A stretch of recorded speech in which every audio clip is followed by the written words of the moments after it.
자, 오늘은 가룟 유다 말씀이에요. 예수님을 은 30냥의 반 가룟 유다. 자, 제가 오늘 본문 말씀을 마태복음 26장 베드로가 예수님을 세 번 부인하고 통곡한 그 말씀에서부터 끊어서 가룟 유다 말씀까지 했어요. 두려움 때문에 예수를 세 번이나 부인한 후 통곡한 베드로, 그리고 탐심 때문에 예수님을 은 30냥에 팔고 스스로 정죄되어서 자살한 가룟 유다. 예수님의 제자는 모두 12제자들인데 다 예수님을 배반했습니다. 그런데 유일하게 가룟 유다만 자살로 생을 마감해요. 11제자들은 나중에 어떻게 됐냐면 다 성령을 받아서 순교를 합니다. 순교가 뭔지 알죠? 하나님을 위해서, 남을 위해서 죽는 것이 순교예요. 자기 자신을 위해서 죽는 게 아니라 하나님의 영광을 위해서, 사람들의 구원을 위해서 죽음을 택하는 게 순교죠. 그래서 그렇게 순교함으로 11제자들은 오히려 후대에 믿는 사람들의 본이 되고 기념이 됩니다. 그렇죠? 근데 가룟 유다는 자살을 함으로써 상당히 수치스럽고 비참한 생의 결과를 맞게 되고 오점을 남기게 돼요. 왜 가룟 유다만 이렇게 비참한 생의 결과를 맞게 된 건가? 이걸 나눠보도록 하겠습니다. 결과가 중요해요. 우리가 행복한 결과를 위해서 굉장히 노력하고 살잖아요. 근데 결과는 하루아침에 생기는 게 아니에요. 삶의 과정 속에서 죄에 대한 애통함과 회개가 없었기 때문에 이런 스스로 자살을 할 수밖에 없는 비참한 결과가 생긴 겁니다. 살아가는 삶의 과정 속에서 죄에 대해서 스스로 애통해하면서 돌이키는 그런 기회를 얻는 것은 스스로 해야 될 일이에요. 그 기회를 얻거나 놓치거나 하는 것은 우리 스스로의 몫이라는 얘기죠. 이 선택에 따라서 우리의 삶의 결과는 이렇게 판이하게 달라집니다. 존귀하고 영화롭게 되거나 수치스럽고 비참한 말로를 맞게 된다는 거죠. 가룟 유다가 3절 4절을 본문을 보겠습니다. 그때 예수를 판 유다가 그의 정죄됨을 보고 스스로 뉘우쳐서 그 은 30을 다시 은 30냥에 예수님을 팔았잖아요.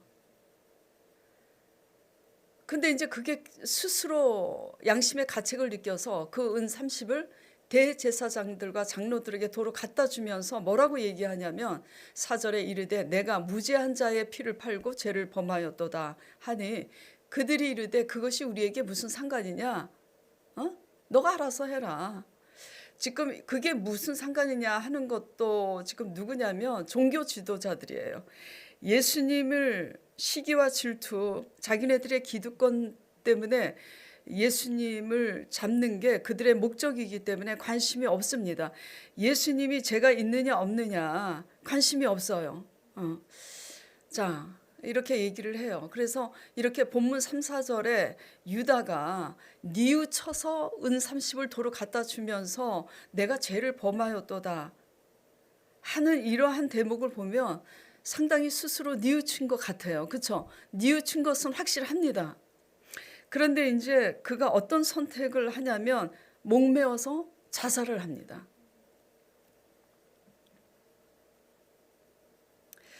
가룟 유다가 이게 이제 핵심이에요. 오늘 제가 나누고자 하는 말씀이 뭐냐면 가룟 유다가 뉘우친 것 같지만 자살로 생을 마감하기까지는 그러한 선택이 하루아침에 갑자기 된 게 아니라는 것을 저는 말씀드리고 싶어요.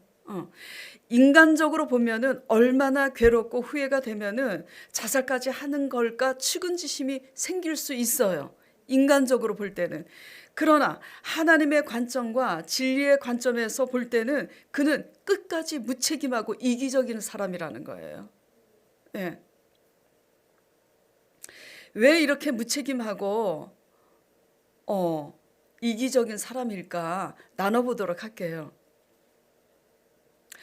후회만 하고 자신의 잘못에 있어서 후회만 하고 이게 돌이키는 액션을 그 어떤 액션도 취하지 않고 그냥 후회만 하고 자신을 성장시켜 나가지 않는 것은 굉장히 무책임하고 이기적인 거예요. 예. 왜냐하면 자신을 성장시켜 나가지 않는 뉘우침이 이기적인 이유는 뭐냐면 자신은 물론 상처를 주고 피해를 입힌 함께 한 자들에게 더 나은 관계로 발전시켜 나갈 수 있는 어떤 액션을 취하지 않잖아요. 그렇죠?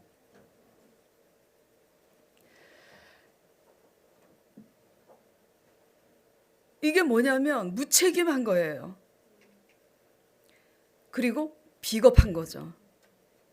이기적인 거예요. 자살은 그 모든 성장 가능성을 스스로 포기하고 회피하는 거예요. 죽으면 그만이잖아. 자기만 죽으면 그만인가? 아마도 가룟 유다가 예수님의 제자로서 활동을 했으니까 그는 젊었을 거예요. 나이가 30대 중반인지 40인지 잘 모르겠어요. 아니면 40대 초반인지 모르겠어요. 분명히 연로하신 부모들도 있었을 거고 그의 형제나 가족들이 있었을 거예요. 자기가 자살함으로써 남은 가족들에게 남겨진 그 큰 상처는 어떻게 할 거냐고. 그래서 이렇게 자살로 선택한 그의 행동은 굉장히 무책임해요.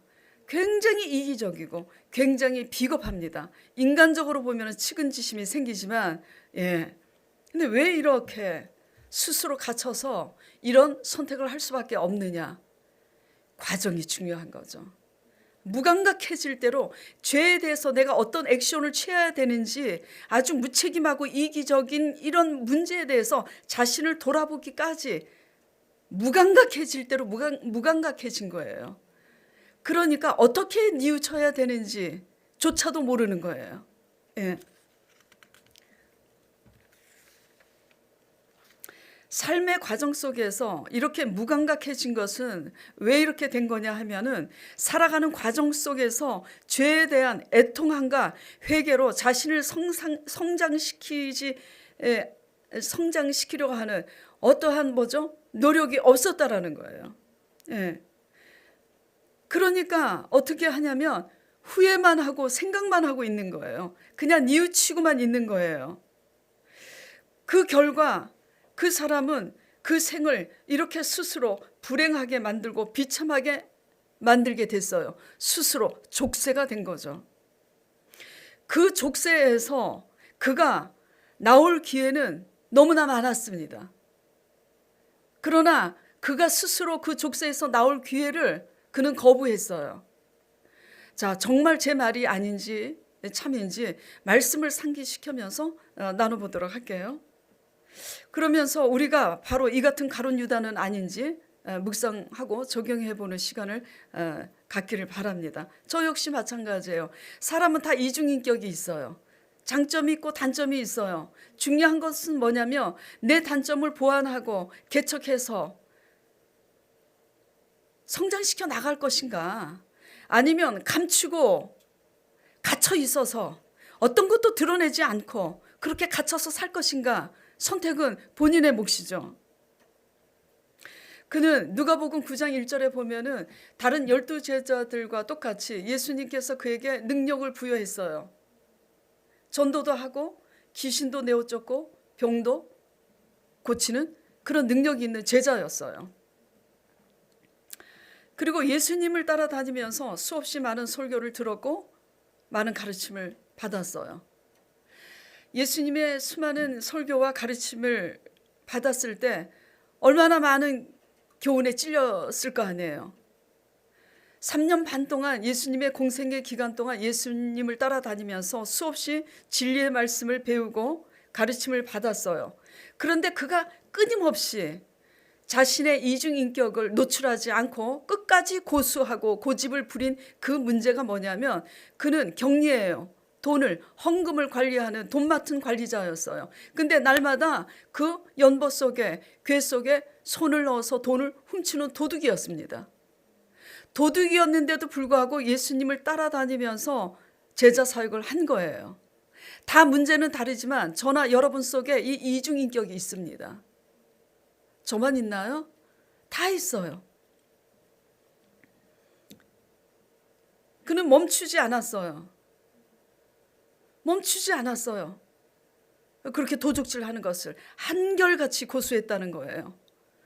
아마도 그것에 대해서 찔려서 애통해하면서 스스로 내가 이 행동에서 이제 그만 스톱해야 되겠다라는 어떤 경고와 찔림이 있었을 거예요. 그런데 그는 돌이키지 않았어요. 애통하고 회개하지 않았어요. 삶의 과정이죠. 과정이 굉장히 중요해요. 왜 멈추지 않았는가? 애통함이 없는 삶이 낳는 결과의 순간이 이제는 다가옵니다. 요한복음 13장 21절에 보면은 주님께서 이렇게 말씀하십니다. 제자들의 발을 씻기시면서 너희가 이렇게 나를 따라와야 된다. 그 본을 보이신 후에 무슨 말씀을 하냐면 제자들을 향해서 전부 다 있는 데서 너희 중 하나가 나를 팔리라고. 그러니까 제자들이 쓰근쓰근해요. 누구야? 예수님을 판다고? 누굴까? 서로 의심하는 거예요. 그러니까 수제자 베드로가 요한에게 머리짓을 합니다. 야, 너 그때 요한이 예수님의 무릎에 머리를 베고 누워 있었어요. 그러니까 베드로가 머리짓을 해서 요한에게 예수님한테 슬쩍 물어보라고 머리짓을 해요. 그래서 요한이 예수님의 무릎에 누워서 예수님한테 물어봅니다. 그가 누구니까 살짝 물어봐요. 자신은 아니니까, 자신은 예수님을 팔 생각이 없으니까 그게 누구냐고 몰래 물어봐요. 예수님이 가르쳐 줍니다. 사랑하는 제자에게. 누구라고 이름을 밝히지 않는데 뭐라고 말씀하시냐면 내가 떡 한 조각을 지금 집어서 주는 자가 그니라 그래요. 너희 중에 나를 팔 자가 있다고 얘기할 때 가룟 유다가 마지막 애통하고 회개할 순간인 거예요. 기회예요. 수없는 기회를 다 놓치고 나쁜 열매를 끊어낼 수 있는 마지막 기회의 순간이 왔는데 그는 정말 도둑놈처럼 시침이 뚝대고 있는 거예요. 돈만 훔치는 것뿐만 아니라 끝까지 양심을 속이고 있는 것에 대해서도 도둑놈이에요. 자, 그리고 나서 그 떡 한 조각을 집어서 가룟 유다에게 건네주면서 이렇게 예수님이 말씀을 하세요. 예수님은 너무 멋있는 분이세요. 내 할 일을 속히 하라. 무슨 말씀이에요? 너가 나를 팔려고 마음 먹었으니 팔아라. 예수님이 저 같으면 그랬을 거예요. 이런 괘씸한 지고 나한테 이렇게 은혜를 많이 받았는데 너가 이렇게 나를 배신할 수가 있어? 주여 저 인간을 벌하여 주시옵소서. 아마 그랬을 거예요. 근데 예수님이 팔아라. 너 나 팔려고 마음 먹고 있지 않냐. 나는 너가 팔 때 팔려가기로 지금 나는 마음 먹고 있다. 나는 끌려갈 것을 각오하고 있다. 지금 이런 말이에요. 그러니까 너 할 일을 속히 하라 했을 때 다른 제자들이 지금 무슨 말인지 몰라요. 너 할 일을 속히 하라. 돈 맡은 관리자니까 그 돈을 가지고 뭔가 할 일을 하러 가라고 그러는가 보다. 그래서 그 떡 한 조각을 받아가지고 그날 밤에 가룟 유다가 나갑니다. 그걸로 모든 기회는 끝이 난 거예요. 왜 나갔어요? 그 길로 은 30냥의 예수님을 팝니다. 모든 기회를 잃은 거예요. 무슨 얘기인지 알겠죠? 그 마지막 순간 예수님께서 너희 중에 하나가 나를 팔리라 이렇게 하면서 너 할 일을 속히 하라. 이 순간까지 마지막 그 코너에 몰리는 그 순간까지 그는 그 자신의 죄에 대해서 애통하고 뉘우치는 액션을 어떤 것도 취하지 않아요. 예, 기회를 거부한 것은 누구의 몫이에요? 가룟 유다의 몫입니다. 절대 예수님이 나쁘신 분이 아니에요.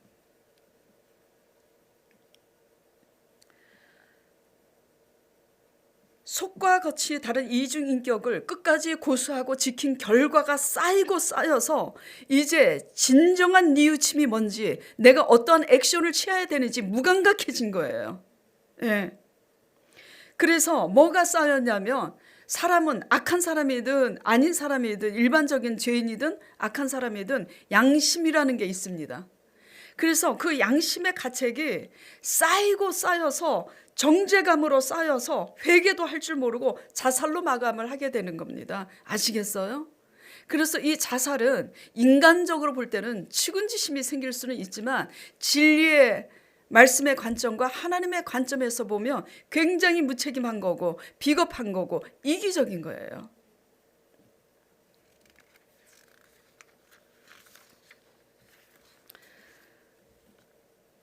그래서 애통함이 없는 그 삶이 낳는 결과는 이렇게 그런 과정의 삶. 이게 뭐예요? 오늘날 우리에게 여러분들이 제가 풀어서 하나님의 관점에서 하나님의 진리의 말씀을 풀어서 여러분에게 설교를 하고 그렇죠? 나누고 하는 교제 속에서 저 역시 마찬가지예요. 설교를 준비하면서 저 역시 찔리면 난 도대체 왜 이렇게 변화가 안 되지? 예, 저도 괴로워요. 저나 여러분이나 하나님의 진리의 말씀을 수없이 듣고 교훈으로 우리 자신을 돌아볼 때 그 족쇄에서, 죄의 족쇄에서 나오는 것은 우리 스스로의 몫이에요. 그런데 거부하는 것도 우리 스스로의 몫입니다. 예. 뿌리 깊은 나무는 어떠한 풍랑이 불어와도 쓰러지지 않아요. 흔들릴 수는 있지만 뿌리 깊은 나무는 뿌리를 깊이 땅속에서 내렸기 때문에 쓰러지지 않아요. 빌딩을 세울 때도요. 고층 빌딩, 높으면 높을수록 그 빌딩이 쓰러지지 않기 위해서는 땅을 깊이 파야지 돼요. 깊이 파서 그 빌딩을 감당할 만한 골조를 세워야 하듯이 신앙도 마찬가지예요. 신앙도 하루아침에 좋은 열매를 맺지 않습니다.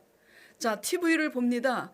우리 강 목사님이 그 이승윤 하도 노래를 불러서 제가 승윤이가 누군가 봤어요.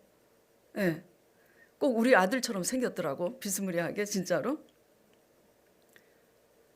멋있더라고요. 노래 굉장히 잘해요. 센스도 있고. 근데 승윤이의 과거를 이렇게 유튜브로 제가 잠깐 보니까 하루아침에 스타가 된 게 아니에요. 예.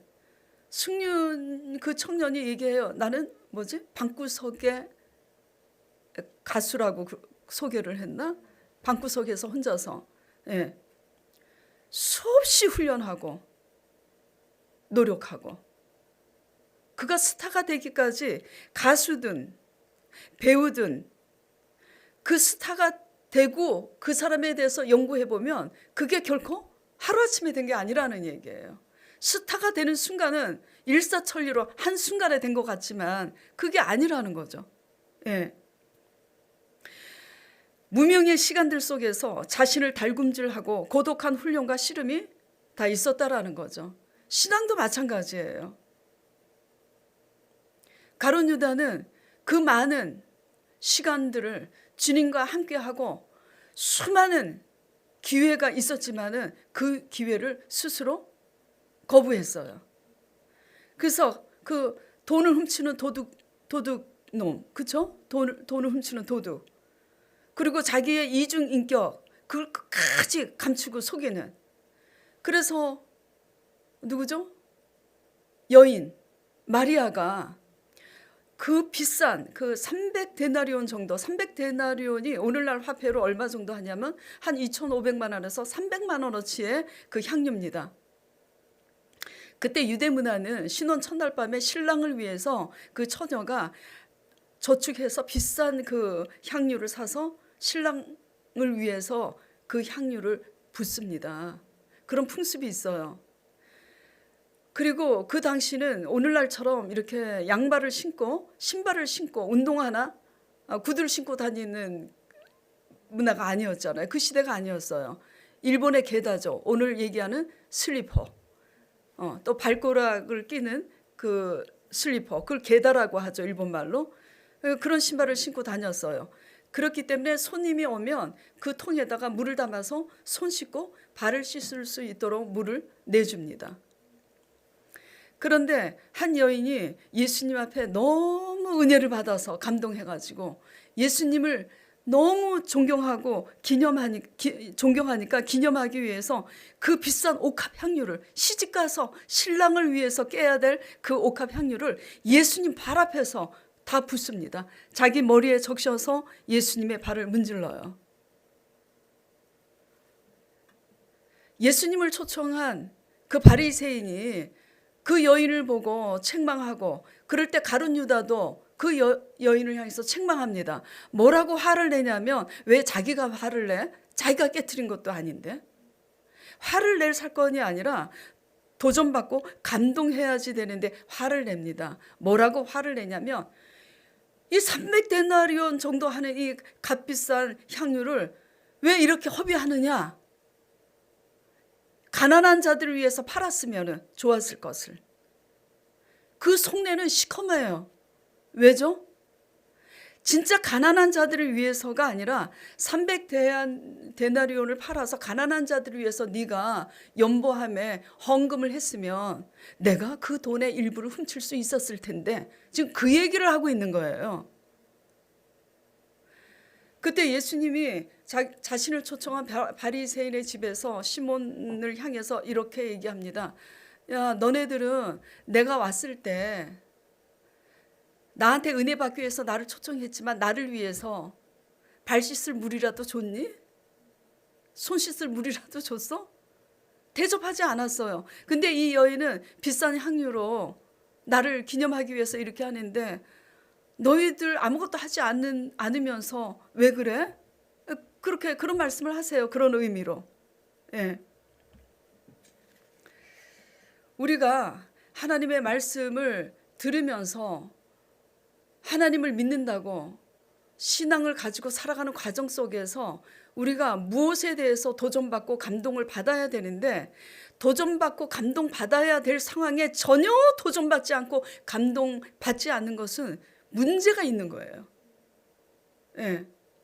그리고 전혀 자기 자신의 죄에 대해서 애통하지 않고 뉘우치지 않고 어떤 액션도 취하지 않는 거 문제가 있는 거예요. 무감각해진 거예요. 그러면 이런 것에 대해서 어떻게 해야 되느냐? 나는 이렇게 왜 생겨 먹었지? 하나님께 이제 다가가야지 되는 거예요. 나 이런 사람인 줄 몰랐는데 아버지의 말씀을 듣자 하니 제가 이런 사람이네요. 아버지, 저 어떻게 하면 좋아요? 뉘우치고 액션을 취해야 되는데 액션을 취할 만큼의 자질과 인격이 못 돼.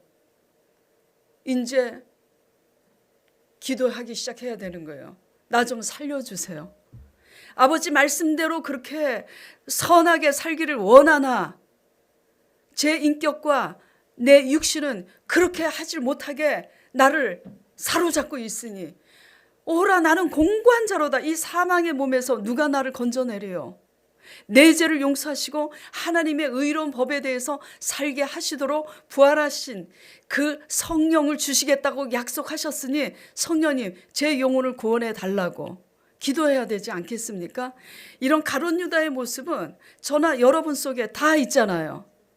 어느 정도 강도가 세냐 약하냐 그 죄성이 크냐 작으냐의 문제지 우리는 가룟 유다의 속성이 다 있습니다.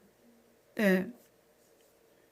그래서 오늘 말씀을 통해서 고난주간 이틀째 어제는 제목이 뭐였죠? 어제는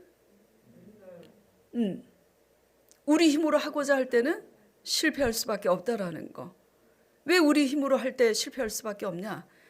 하나님 일은 하나님의 방법으로만 해야 되는데 하나님의 방법은 십자가를 대신 지는 방법이기 때문에 그래서 이 십자가의 도를 배우지 않으면 우리가 인간적으로 아무리 어떤 선한 의도와 선한 방법이라 할지라도 십자가를 대신 지는 방법이 아니면 그것 어떤 선한 의도와 방법도 십자가를 대신할 수 없는 거라고. 그렇기 때문에 우리는 실패할 수밖에 없는 거라는 것을 첫날 배웠어요.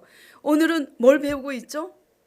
살아가는 과정 속에서 스스로 죄에 대해서 찔렸을 때 애통하고 회개하고 돌이키는 그런 과정이 전혀 없으면 결국은 그 노후의 삶, 나중에 살면 스스로 비참하고 아주 스스로 수치스러운 그런 불행한 삶을 스스로 초래할 수밖에 없다라는 것을 지금 배우고 있는 겁니다. 그렇기 때문에 과정이 중요해요. 저 역시도 한솔 카센터 하나님께서 왜 저에게 찾아오셔서 어느 날 그 믿음을 주셨는지 저도 모르겠어요. 제가 원한 게 아니에요. 아버지께서 원하시고 아버지께서 계획하신 거를 제가 알아버렸어요. 도망가고 싶어요. 죄송해요. 이 솔직한 마음이에요. 지금이라도 내려가고 싶어요. 이 단에서. 너 이제 내려가라. 정년퇴직해라. 그러면 아멘. 내려가고 싶어요. 저는 이런 사람이에요. 그런데도 나는 피조물이야. 이렇게 살게 하신 것만 해도 너무 감사한데 싫어도 해야지. 순종해야지. 그래서 한솔카센터에 하나님께서 나를 통해서 교회를 세울 만한 사람이 되기 위해서 내가 과연 될 수 있을까? 가장 두려운 것은 저 자신이에요. 하나님이 하시는 것은 누굴 통해서도 하셔요. 제가 못하면 강 목사님을 통해서도 하시겠지? 강 목사님이 못하면 강 목사님 아들 하준이를 통해서도 하시겠지? 하나님은 하시지만 제가 어떤 사람이 되느냐, 그게 가장 두렵다라는 거죠. 그래서 가장 두려워요. 기도할 때마다 가장 많이 우는 게 뭐 다른 것 때문에 우는 게 아니에요. 내 자신이 무서운 거예요. 예. 그래서 애통함이 없는 삶의 과정, 이 낳는 결과는 나중에 무너짐이 심히 커요. 스스로 무너지는 거예요. 그래서 스스로 무너지는 그런 상황이 벌어졌을 때 그것은 뭐냐면 사람이 무엇을 심든지 그대로 거두리라 그랬잖아요. 이게 진리의 말씀입니다. 그래서 스스로 심는 대로 거두는 거예요. 그 죄에 대해서 무감각한 그 끝까지 그 도둑 심보를 끝까지 뉘우치지 않고 고집한 결과 그렇게 된 거예요. 그래서 오늘 이 말씀을 보면서 우리는 과연 아버지 말씀을 따라가면서 어떤 과정을 지금 밟고 있는가? 자, 제가 뭐라 그랬죠? 가룟 유다도 귀신도 쫓고 병도 고치고 사역을 했다 그랬잖아요. 그 말씀도 얼마나 잘 가르쳤겠어요. 똑똑한 게 문제가 아닙니다. 똑똑한 게 문제가 아니에요. 착하고 똑똑하면 더더욱 좋겠지. 마음의 태도, 자질 이런 게 이제 문제인 거죠. 예.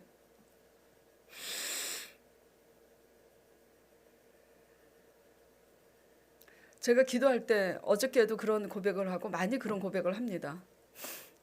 아버지, 제가 설교를 잘한다는 게 아니라 설교 잘하면 뭐합니까? 똑똑하면 뭐합니까? 사람이 겸손하고 착하면 자신을 내려놓고 사랑하는 게 쉬워요. 배워서 되는 게 아니고 마음밭에 따라서 쉬운 거예요.